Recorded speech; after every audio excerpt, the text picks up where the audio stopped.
February 1834. Lowell, Massachusetts. Cold winter morning. Inside the massive brick textile mills. The air is thick with cotton dust and the deafening roar of power looms. Suddenly, the machines stop. The overseers look up in confusion. 800 young women, girls, really most between 15 and 25, are walking out, leaving their machines, heading for the doors. They're striking. The first major strike by women workers in American history. As they march through the streets of Lowell, they sing, "Oh, isn't it a pity? Such a pretty girl as I should be sent to the factory to pine away and die? Oh, I cannot be a slave. I will not be a slave. For I'm so fond of liberty that I cannot be a slave."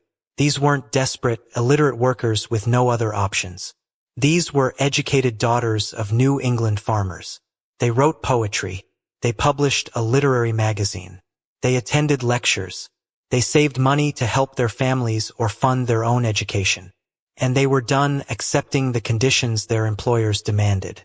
By 1840, the Lowell textile mills had recruited over 8,000 workers, with women making up nearly 3/4 of the workforce.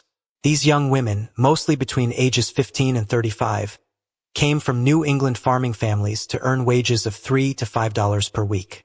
They lived in company boarding houses, worked 13-hour days, breathed cotton dust that destroyed their lungs, faced wage cuts and rent increases while mill owners grew rich. So they organized, they struck, they petitioned. They created America's first women's labor union. They published newspapers advocating for workers' rights. And they changed America. This is the story of the Lowell Mill Girls, the women who proved that working women could organize, could fight, could win. The women who laid the groundwork for every labor movement that followed. In the 1820s, American industrialist Francis Cabot Lowell had a vision. Create textile mills that wouldn't repeat the horrors of English factories. Child labor, squalor, exploitation, workers trapped in generational poverty. His solution: recruit young, unmarried women from New England farms for temporary work. They'd earn wages, send money home, save for their futures, then return to farming life or marriage. Clean factories, supervised boarding houses, a moral, paternalistic system. The Lowell Mills opened in the 1820s in a planned town designed around the factories. By the 1840s, Lowell, Massachusetts was America's premier textile manufacturing center, a showcase of industrial capitalism with a supposedly enlightened approach to labor. The mill owners recruited heavily from rural New England. Agents traveled through Vermont, New Hampshire, Massachusetts, Maine, anywhere with farming families and daughters who could be spared from farm work. The pitch was compelling. Earn your own wages, experience life beyond the farm, live in a safe, respectable environment, return home with savings. For young women in 1830s rural America, with limited opportunities for education or independence, this seemed like freedom. The workers came primarily from farms. They ranged from their early teens to mid-30s, though most were 15 to 25. They were literate. New England had strong public education. Many came from respectable, even educated families. They weren't desperate. They had other options, staying on farms, marrying, teaching school. They chose mill work for the wages, the independence, the chance to help their families or save for their own futures. Harriet Hanson Robinson, who started mill work at age 10 and later wrote about her experiences, described her fellow workers as earnest, thoughtful women who were not obliged to work, but chose to do so. Some sent wages home to help families keep their farms. Some saved to fund brothers' educations. Some saved for their own dowries or independence. The average mill girl worked 3 to 4 years before leaving, whether to marry, return home, or pursue other opportunities. The workday was brutal. The mills operated from sunrise to sunset. In summer, that meant 13 to 14-hour days. In winter, slightly shorter but still grueling.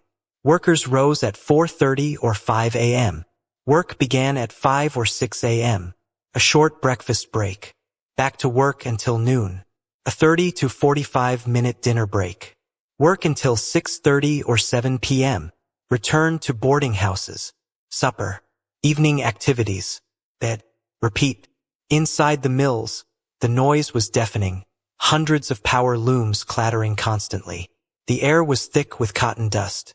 Workers breathed it constantly, developing respiratory problems.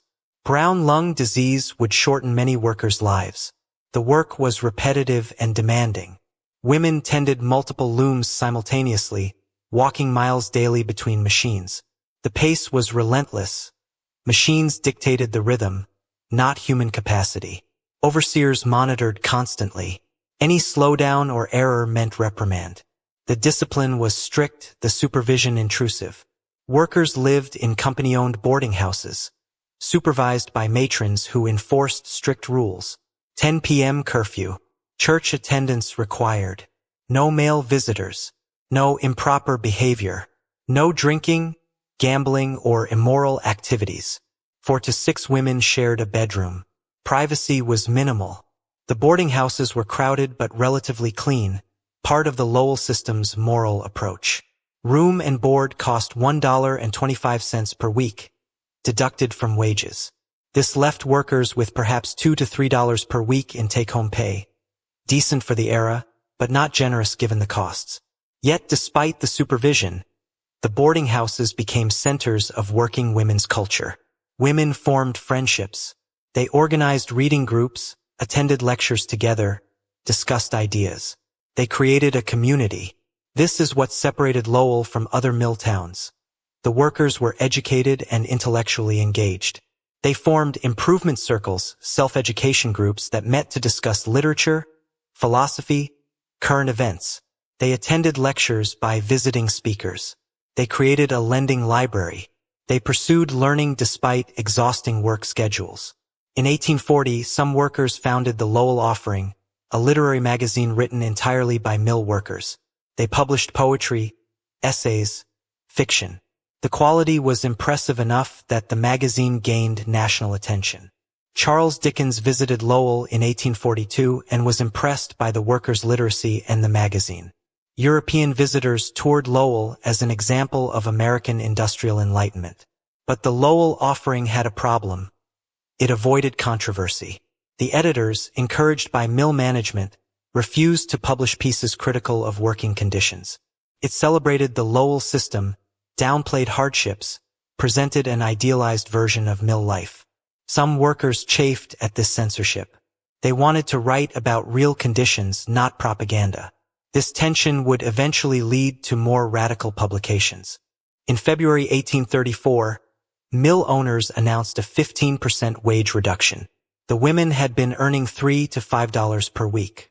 A 15% cut was significant, perhaps 50 to 75 cents per week, a substantial loss given their limited take-home pay. On February 15th, about 800 women walked out. They called it a turnout. The term strike wasn't yet common. This was unprecedented. Women didn't organize labor actions. Women didn't protest publicly. Women certainly didn't challenge male authority in such a direct, visible way. Harriet Robinson, then age 11, later recalled the moment. I, who began to think they would not go out after all their talk, became impatient and started on ahead, saying with childish bravado, "I don't care what you do, I am going to turn out, whether anyone else does or not." And I marched out and was followed by the others. An 11-year-old girl led the strike. The women marched through Lowell streets. They held outdoor meetings. They passed resolutions. They drew up a petition condemning the wage cut as unjust. One worker spoke publicly. The first time, observers noted, a woman had spoken in public in Lowell. She declared their cause just and their solidarity strong. The mill owners were shocked. The press was scandalized.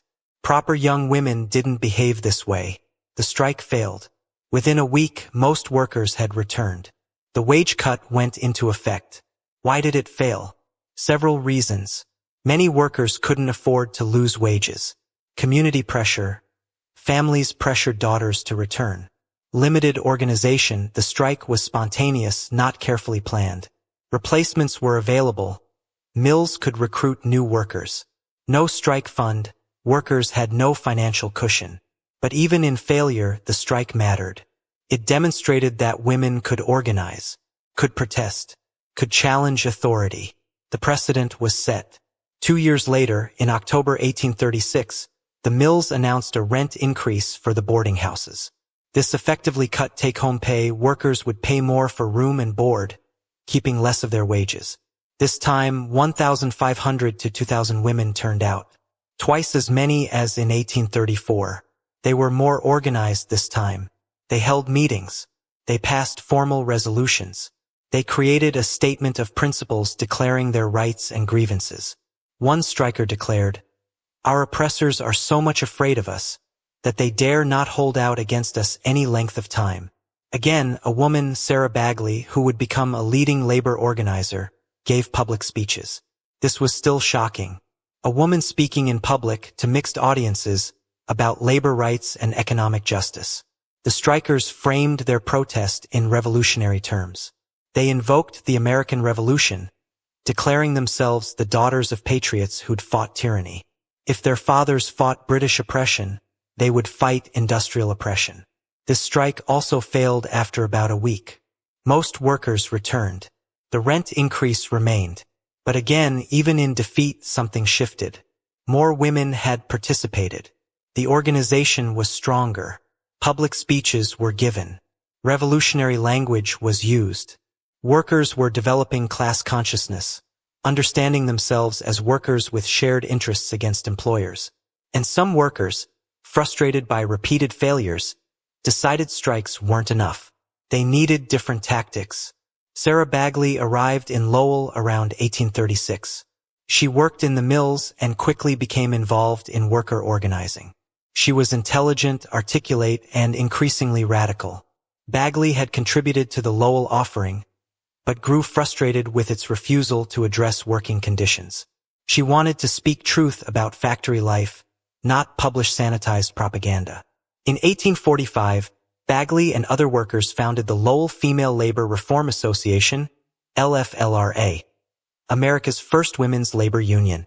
Their goals: reduce the workday to 10 hours, from 12 to 13 hours, improve factory conditions, advocate for workers' rights, challenge the power of mill owners. The LFLRA grew quickly. Within months, they had 600 members. Similar associations formed in other mill towns. A network of working women's organizations spread through New England. The LFLRA needed a voice. The Lowell Offering wouldn't publish labor advocacy, so they created their own newspaper, The Voice of Industry. Bagley became the newspaper's editor, one of the first women newspaper editors in America. The Voice of Industry published workers' testimony about conditions, advocated for labor reform, criticized mill owners, and built solidarity among workers. The content was radical for its time. Workers wrote about exploitation, about their rights, about class conflict. This wasn't genteel literature, this was labor journalism. The LFLRA's primary goal was the 10-hour workday. This required state legislation. Mills wouldn't voluntarily reduce hours. The women organized petition campaigns. In 1845, they collected 2,000 signatures on a petition to the Massachusetts legislature requesting a 10-hour law. The next year, they collected double that. 2,000 signatures doesn't sound like much today, but consider, women couldn't vote. They had limited legal rights. For working women to organize a petition campaign of this scale, collecting signatures, writing testimony, appearing before legislators was revolutionary. In 1845, the Massachusetts legislature held hearings on the 10-hour question. The LFLRA sent representatives to testify. Sarah Bagley testified. So did other mill workers. They described working conditions in detail, the hours, the dust, the pace, the health effects. Their testimony was powerful and well documented. Imagine this scene.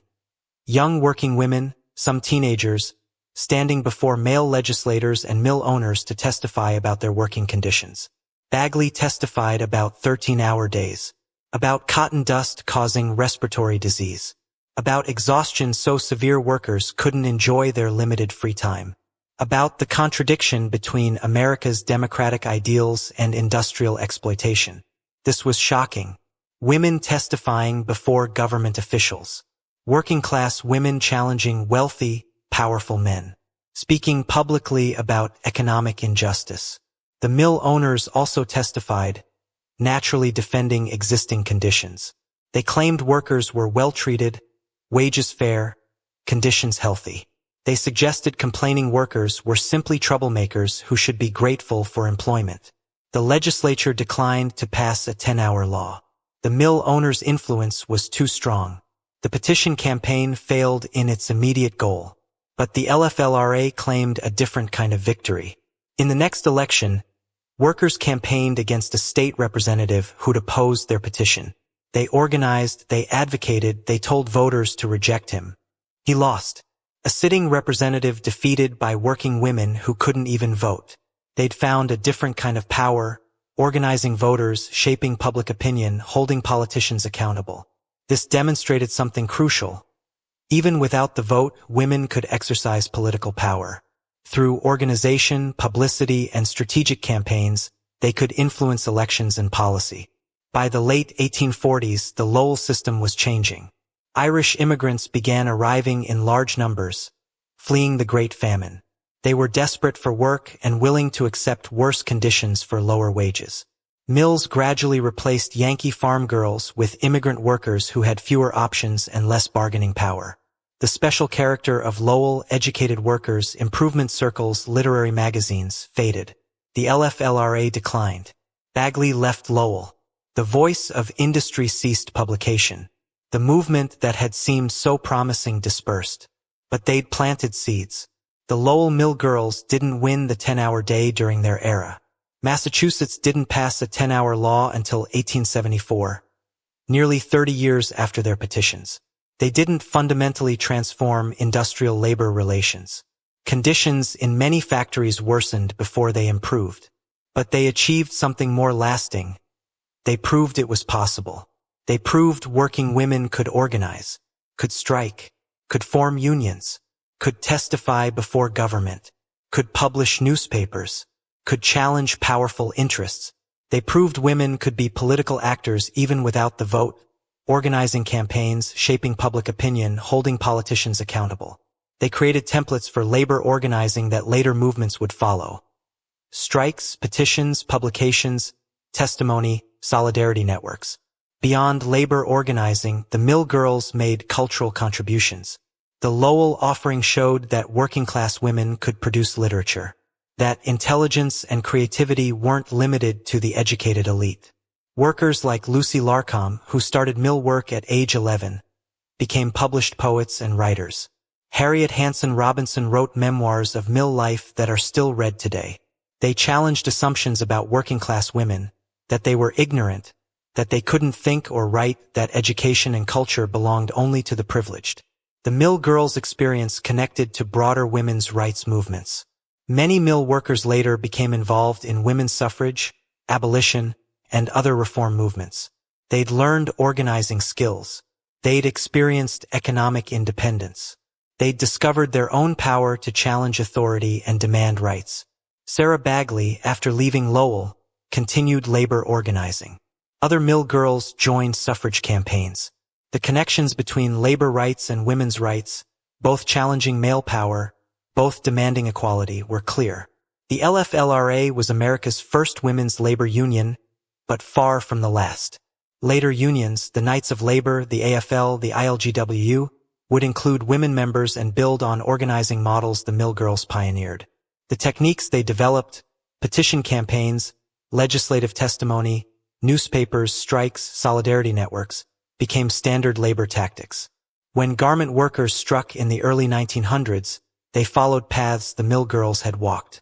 When women organized for workplace rights in the 1960s and 70s, they stood on ground the Mill Girls had broken.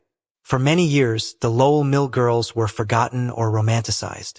When remembered at all, they were Mill Girls. A quaint piece of early industrial history, workers in a paternalistic system, producing charming literary magazines. The strikes, the union, the radical labor activism that was downplayed or ignored. Recent historical scholarship has recovered the full story. Lowell National Historical Park now tells their story more completely. The mills and boarding houses are preserved. Historians have republished their writings and documented their activism. We remember them not just as workers or writers, but as organizers and fighters. As women who refused to accept exploitation quietly. as pioneers who proved women could challenge power and fight for their rights. In February 1834, 800 young women walked out of Lowell's textile mills. They marched through the streets singing songs of liberty. They declared they would not be slaves. They lost that strike. They returned to work under the wage cut they'd protested. But they'd shown it was possible. Women could strike, could organize, could fight. Over the next 15 years, they would strike again, form America's first women's union, publish radical newspapers, testify before government, organize petition campaigns collecting thousands of signatures, defeat politicians who opposed them.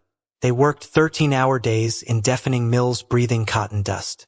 They lived in crowded boarding houses under strict supervision. They earned a few dollars a week and had almost no legal rights. Yet they organized reading circles, published literary magazines, advocated for justice, fought for their rights and dignity. They didn't win every battle. Many of their demands weren't met in their lifetimes. The 10-hour day, improved conditions, fair wages, these took decades more struggle. But they planted seeds. They created templates. They proved what was possible. Every women's labor union that followed stood on their shoulders. Every strike by women workers walked paths they'd blazed. Every working woman who demands fair treatment and decent conditions inherits something from the mill girls. They were teenagers and young women, farm girls, workers, strikers, writers, organizers, pioneers. They were the Lowell Mill Girls, and they changed America